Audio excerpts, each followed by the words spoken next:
Keep your head where I can see it. For more than 3 decades, the show Cops was lauded as a real-life, unfiltered, intimate look at the daily lives of law enforcement officers. Tonight, Cops has been unceremoniously dumped from the cable TV universe, canceled by the Paramount Network, which says it has no plans for the show to return. Worldwide protests after the police killing of George Floyd have drawn new scrutiny on shows like Cops and the similar popular A&E show Live PD, which has been postponed. A Live PD crew was filming when Javier Ambler, an African-American man, died in police custody last year in Austin, Texas.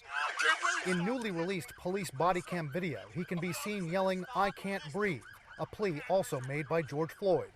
A critic who's investigated the show Cops says the program often led off with crimes committed by African Americans at a disproportionate rate, and that these shows generally offered a distorted picture of police as the good guys. Those shows are built to scare people and to make people believe that the only thing between them and the violence they're seeing on that show is the thin blue line.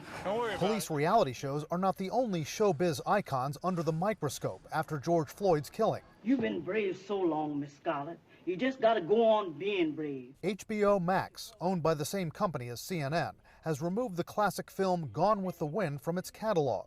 The 1939 movie, which romanticizes the South during the Civil War, will be brought back, HBO says, but will include a discussion of its historical context and a denunciation of racism. Yes, indeed, it does glorify the antebellum South, and yes, that it does whitewash slavery. So I think the movie does have its place in history, but it definitely is a problematic movie in a lot of ways. And I think having a conversation about that is appropriate.